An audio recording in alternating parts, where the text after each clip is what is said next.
बड़ी दौड़ धूप के बाद वो ऑफिस पहुंच गया। आज उसका इंटरव्यू था। वो घर से निकलते हुए सोच रहा था कि ऐ काश आज मैं कामयाब हो गया तो फौरन पुश्तीनी मकान को खैरबाद कह दूंगा और यहीं शहर में क़याम करूंगा। अम्मी और अब्बू की रोजाना की मगजमारी से जान छुड़ा लूंगा। सुबह जागने से लेकर रात को सोने तक होने वाली मगजमारी से उकता गया हूँ, बेजार हो गया हूँ। सुबह गुसल खाने की तैयारी करो तो हुक्म होता है पहले बिस्तर की चादर दुरुस्त करो, फिर गुसल खाने से निकलूं तो फरमान जारी होता है नल बंद कर दिया करो, तौलिया सही जगह पर रखा करो, हर वक्त यूं ही फेंक देते हो। नाश्ता करके घर से निकलने का सोचूं तो डांट पड़ती है कि पंखा बंद किया है या चल रहा है। नौकरी मिली तो घर छोड़ दूंगा।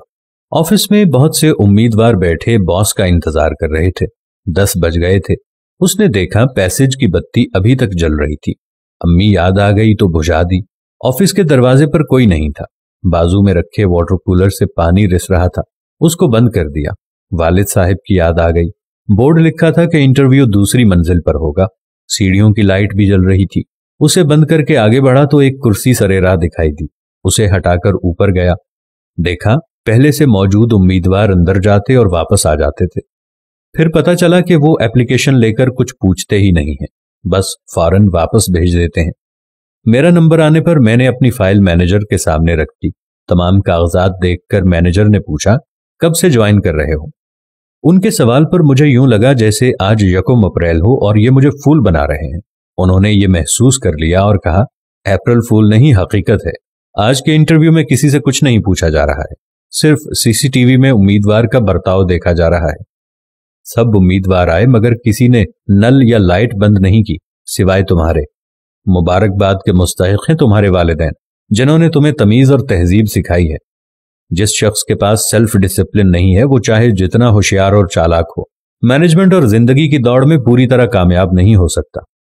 ये सब हो जाने के बाद मैंने पूरी तरह तय कर लिया कि घर पहुंचते ही अम्मी और अब्बू से माफी मांगूंगा और उन्हें बताऊंगा कि छोटी छोटी बातों पर रोकने और टोकने की बातों ने मुझे जो सबक पढ़ाया है उनके मद्दे मुकाबिल मेरी डिग्री की कोई अहमियत नहीं। जिंदगी के सफर में तालीम ही नहीं, तहजीब का अपना मकाम है।